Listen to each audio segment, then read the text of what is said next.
होता है और बहुत अच्छा होता है। हर तरह के टीचर से पढ़ सकते हैं।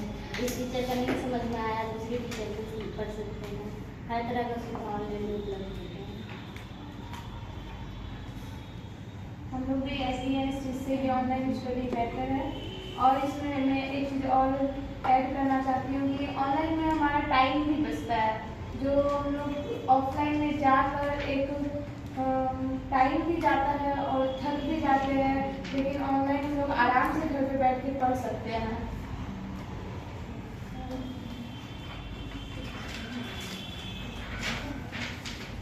ऐसा नहीं है कि ऑफलाइन स्टडी बेटर नहीं है, ऑफलाइन स्टडी भी बहुत अच्छा होता है, क्योंकि हम लोग सामने टीचर के सामने होते हैं और हम लोगों को किसी के सामने खड़े होकर बोलने का जो होता है कॉन्फिडेंस वो बढ़ता है। हम लोग किसी के सामने खड़े होकर बोल सकते हैं। अगर हम अपने टीचर के सामने बोल सकते हैं तो हम कहीं भी बोल सकते हैं। ऑफलाइन स्टडी भी बेस्ट है, पर ऑनलाइन स्टडी में टाइम की बचत होती है और वहाँ पे भी हम लोग अलग अलग टीचर से पढ़ सकते हैं।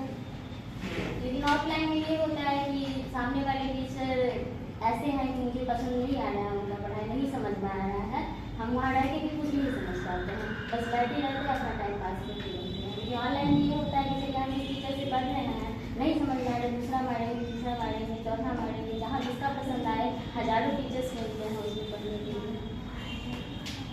ऑफलाइन में भी आप बार बार आप पूछ सकते हैं, लेकिन उसमें बार बार टीचर को नहीं सर्च कर सकते हैं ना। आप एक बार करो, दो बार करो। टीचर चेंज करना ये मेरे हिसाब से टीचर को चेंज कर देना सही ऑप्शन नहीं लगता है।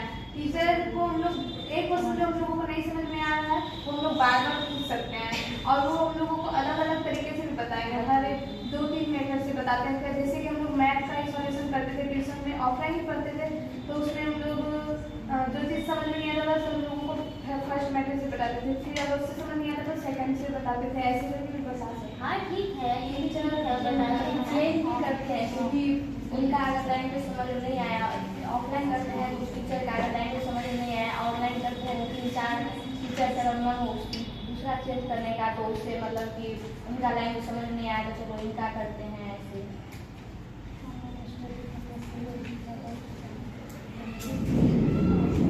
ऑनलाइन में ये होता है कि जैसे अगली क्लास में सारे बच्चे बैठे हैं, मैम पढ़ा रही है, हम लोग आगे बैठे हैं या पीछे बैठे हैं, जिसमें यदि हम उसके जवाब दे रहे हैं तो चीज़ें सीख रहे हैं। जो नहीं बोल रही है वो तो बस वही है, नहीं सीख रही है। लेकिन ऑफलाइन में क्या होता है कि ठीक है, यदि मतलब हम इसमें नहीं समझे, वो अकेले में रहती है तो ये कोशिश भी करती है कि हम समझे, नहीं समझ। ऑनलाइन में ऐसा क्या गारंटी है कि जो पीछे बैठकर ऑफलाइन नहीं समझ पा रही वो ऑनलाइन में भी समझ लेगी?